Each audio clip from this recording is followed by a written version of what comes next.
Hi and welcome to Examshala. Today in this video we are going to see some important news and editorial analysis of 24th of May 2021. But before getting started, kindly do like, share, subscribe our channel on YouTube, follow us on Instagram, Facebook and Telegram. Examshala has also brought its apps in the market. You can download it from our Play Store group. There are several interesting courses of SBI Clerk, Bank, RRB, SSC, UPSC, GPSC. Any other further details, you can download our app from Play Store. So you can go to our store. You can purchase online and offline test series where you are getting important study materials, free demo classes, live classes, free mock test and online doubt solving seasons. Now let us move on to the main video. So the first article is taken from the AstraZeneca variants in India. So recently जो AstraZeneca variant यानी कि जो Covishield vaccine है उसके data पर, उसकी efficacy पर UK में एक टेस्ट हुआ है और उस टेस्ट के बेसिस पर कुछ रिजल्ट आई है. उस रिजल्ट को we are going to see and analyse what is the result. So 2 days ago, an analysis of the real-world data from the effectiveness of Pfizer as well as AstraZeneca vaccine. That AstraZeneca vaccine is the same vaccine that has been developed by the Serum Institute of India, which name is Covishield. Covishield नाम की जो vaccine है उसी को Oxford AstraZeneca भी कहते हैं. उनके डेटा पर, उनकी इफेक्टिविटी से there has been a study, there has been a result and there has been a finding that the two variants, जो कोविड के 2 वेरिएंट्स थे, that is the original variants was the SARS and CoV two. Now it once get mutated in the London and the variant was B1.1.7 which was found in Kent, United Kingdoms, and another version which was B1.617.2 which was found in India. दोनों ही variants पर test करने के बाद कुछ datas आए हैं and there data shows that दो dose के बीच की अगर 14 दिन, so the 2 days efficacy more than 14 dose after the second dose was seen as 66.7% protection from the COVID-19 virus. And if the days has increased then we will see. So अगर आगे चलकर देखेंगे, so when 2 dose efficacy 12 week के gap में होता है then it is 80% and more. Now that is very interesting topic. That is कि जो recently the government has decided to keep a distance between 2 doses, that is near about 11 to 12 weeks. So many of the media personals has criticized कि भाई vaccine नहीं मिल रही है, इसलिए it is a strategic move. Government की planning नहीं है, वो हमको शुरू नहीं करना चाहिए था, या पहले हमने वैक्सीन खरीदने में देरी कर दी and all. And that is why the government was criticise to have such a gap between the 2 doses of vaccine so that कि टाइम मिल जाए और ज़्यादा वैक्सीनेशन हो सके. But based on the recent data, it has been seen that if there is a 12 weeks of gap between the 2 doses of vaccine, the efficacy is 80% and more.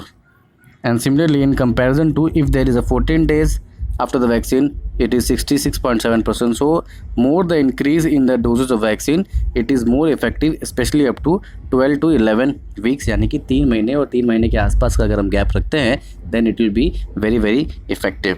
Now इसके बाद ये भी स्टडी की गई कि अगर हमने 22 दिन के लिए यानी कि पहला डोज फाइज़र या कोविशील्ड वैक्सीन लेने के 22 दिन के बाद तक we did not needed any kind of hospitalisation की कोई कंपैरिजन नहीं पड़ी in comparison to the non vaccinated group which had 15 days.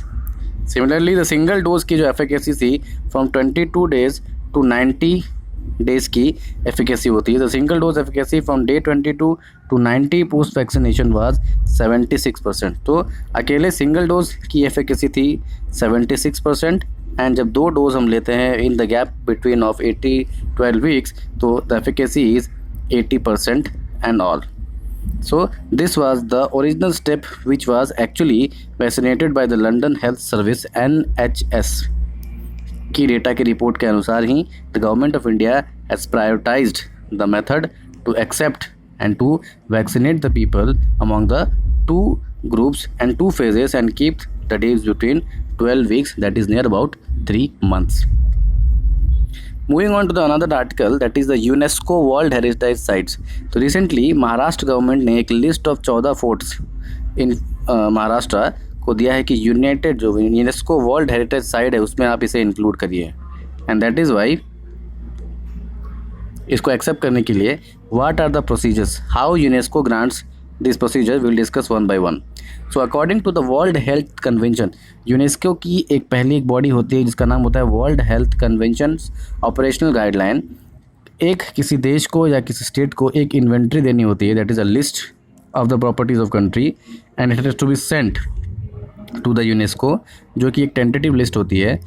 Based on that, it has to prepare a documentation as well as presentation कि why it is important to the culture and caste and the diaspora of that particular people. Based on that data, the UNESCO suggests and it went to the UNESCO World Heritage Committee and then a site which is locating with outstanding universal value. So बताती है कि कोई ऐसी चीज़ या कोई ऐसा location जिसकी outstanding universal value है, and that means it is cultural and a natural significance. So it can be both on the cultural ground as well as on the natural ground, and if the UNESCO finds out that it has both cultural as well as natural importance, it is taken into consideration by the maximum method, and so that it can be included in the UNESCO World Heritage Sites, which is the equal to or which is going to garnish the present as well as future generations of all the upcoming humanity in that particular region. And we will see कि कौन सी लिस्टों को भेजा गया है.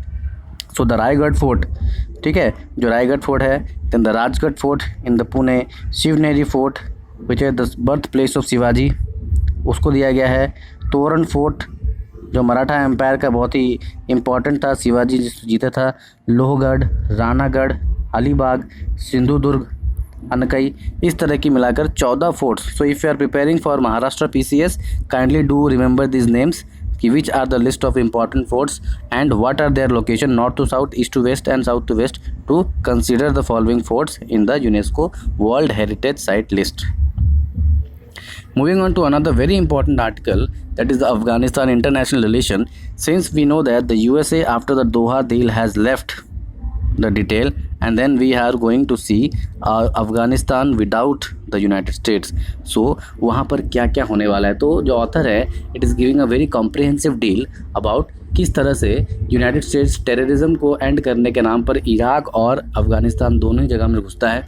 दोनों जगह में घुसने के बाद दोनों ही जगह की पॉलिटी, स्ट्रैटेजिक, जियोपॉलिटी सब कुछ ख़राब करके and then it comes out. और इराक से निकला तो वहाँ पर आईसिस का जन्म हो जाता है, और अफ़गानिस्तान से निकला तो वहाँ तक अभी तक तालिबान ख़त्म नहीं हुई है. So the intervention of US in the name of stopping the terrorism has actually increase the terrorism in the region. आतंकवाद को ख़त्म करने की लड़ाई के नाम से जब वो अलग अलग देशों में, अलग अलग जगहों में घुसते हैं, it actually leads to the increasing in the terrorism in that particular area, be it in Iraq, be it in Afghanistan. So they said that the US-led airstrikes removed Taliban regime in Afghanistan in 2001 and the Saddam regime in 2003. But still, the Iraq war ended in 2011 with the rise in ISIS, that is the Islamic states of Iraq and Syria, जो अभी तक वहाँ पर problem खड़ा कर रहा है. बाद में फिर उसने री एंगेजमेंट की बात की, कुछ बात किया, सीरिया से बात की, then with the help of United Nation. तो ये ऑथर बता रही हैं कि पहले USA अपने मन मर्जी से किसी भी कंट्री में जाता है, प्लंडरिंग करता है अपने इंटरेस्ट से, और जब उससे चीज़ें नहीं संभल पाती है फिर वो क्या करता है कि ज़बरदस्ती यूनाइटेड नेशंस को वहाँ इन्वॉल्व करा देता है. और जाहिर सी बात है कि यूनाइटेड नेशंस का सबसे बड़ा लीडर USA है.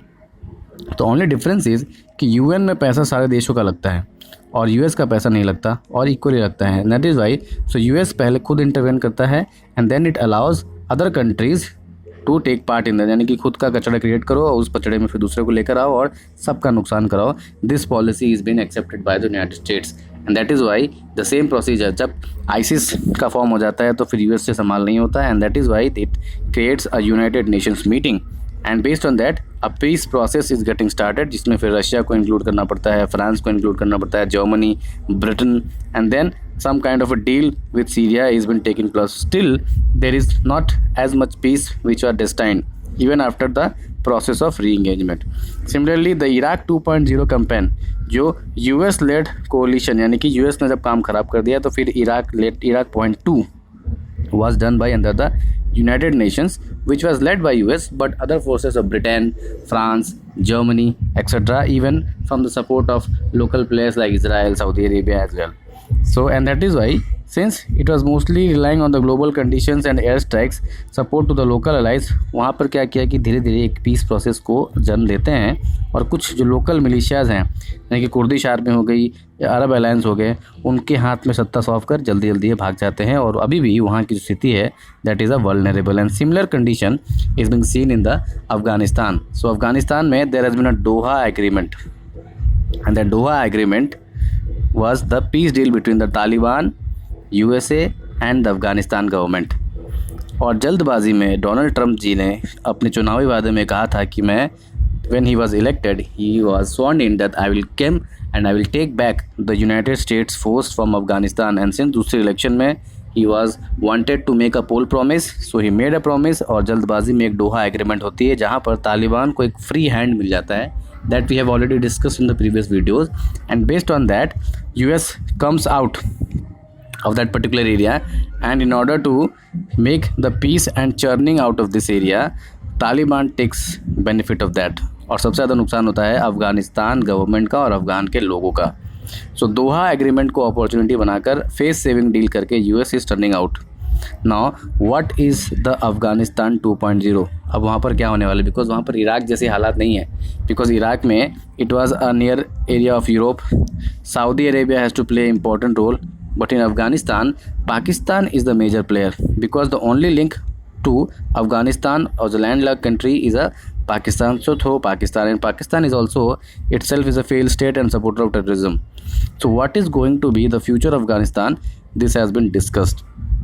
तो इन्होंने कहा है कि अब नए नए प्लेयर्स जैसे कि Russia, Iran, Pakistan, they are approaching, even China is approaching, but they are not going to indulge in the military conflicts. so they are not going to send the military boots, the military in that area, because इससे पहले Russia ने वहाँ पर अपने military भेजी थी, Russia ने USSR, और यूएसएसआर के पतन का सबसे बड़ा ये भी कारण था कि उसके military expense. So Afghanistan has proved to be the graveyard of countries. बड़ी बड़ी शक्तियों के लिए ये एक तरह से ग्रेव यार्ड, मुर्दा घर प्रूव होता है कि जो बड़ी शक्ति वहाँ हाथ डालती है वो आगे चलकर उसका विनाश हो जाता है, वो टूट जाती है, वो सक्सेसफुल कभी नहीं हुआ अफगानिस्तान में. न Britain, when Great Britain at the time of 20th century जब ब्रिटेन का राज था तब भी वो फेल हुए. यूएसएसआर ऑल्सो फेल्ड, और यूएसए को भी मुंह छुपाकर वहाँ से भागना पड़ा. तो अब अफगानिस्तान के लिए पीस डील क्या होगी, बिकॉज वहाँ पर जब यूएसए वहाँ से बैक कर जाएगा then Taliban will be in the sole authority. फिर वहाँ के अलग अलग आतंकवादी संगठन हैं और ग्लोबल टेररिज्म का it will become a hub, because they need money. So ISIS के अलग ब्रांच, आईएसपीकेएफ के अलग बदन, पाकिस्तान के आईएसआई का अलग branch. So this will create whole unstability in the region, and the author is criticising the US for its policy कि आप अगर गए, पहली बात तो आपको जाकर वहाँ के अफगानिस्तान गवर्नमेंट को डिस्टेब्लिश नहीं करना चाहिए था, जब गए तो वहाँ रुकना चाहिए. So you are turning out and then you are giving the peace process in the hands of United Nations, and we know that after the 21st century के बाद UN is not being effective, because no country is going to accept United Nations. So United Nations has actually failed in their implementations of the global peace and global order, and since you have sent कि पहले आपने काम ख़राब किया and then you have sent all of these data or all of these ideas to the United Nations, and that is why they are not going to be happy and they are not going to solve it. And important organizations like the US NATO forces, Taliban, ISKP, Pakistan, वो सब लोग मिलकर they are going to increase much and much violence, especially in the Central Asian region as well as in the South Asian region like India, Bangladesh. तो अलग अलग country में ये पूरा का पूरा टेरर हब बनेगा, और जो पाकिस्तान का ISI will use it against India, and that is going to impact India. The group like ISKP, al Qaeda, they are going to change the high profile attacks in Afghanistan as well in the upcoming regions, and that is why it is very much detested and attested by the particular area, and it is going to be stretched in that particular region. Moving on to the next article, that is very important article from the India's foreign policy point of view. Recently, a meeting attended by Mr. S. Jaishankar, which is our foreign minister, in the Indian Express and Financial Express conclave, and he said that without hyphens, that is the dehyphenation. Initially क्या हो रही थी कि Indian policy was a part of bilateral policy, economic policy, strategic policy, as well as defense policy. Now, as Jaishankar said, especially in the context of United States and China, कि China is willing, China ये चाहता है कि हम जो border conflict है, military conflict है, उसको अलग रखें और इकोनॉमिक कॉन्फ्लिक्ट है उसको अलग रखें. बट इंडिया इज़ सेइंग कि no, we are not going to make the hyphenation. If we are friend then we will continue with the economic policies and we will have a peaceful border management, and if you are not, then if the borders problem are not being solved, we will not open our economy, we will not have any kind of economic interest. Same as for the United States. What the US is saying कि पहले हमारी foreign policy जो थी वो under play करती थी किसी भी तरह से कोई स्ट्रेटेजिक अलायंस करने से, कोई मिलिट्री अलायंस करने से, but now in the 21st century we are not afraid of any kind of declaration. We need to take stand and we are taking the stands just like in Quad. So we are making a strategic alliances with the United States and as well as Russia. So हम Russia से S-400 भी खरीदेंगे और USA से Apache helicopter भी खरीदेंगे, Israel से spike missile भी खरीदेंगे, हम सऊदी अरेबिया से भी अच्छे रिलेशन रखेंगे, हम पैलेस्टाइन से भी अच्छे रिलेशन रखेंगे, हम इजराइल से भी अच्छे रिलेशन रखेंगे. We will move at the person of our national interest.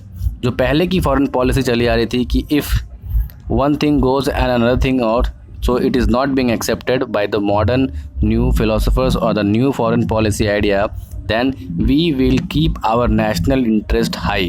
So there is no time off. There are two concepts in world economics or world polity.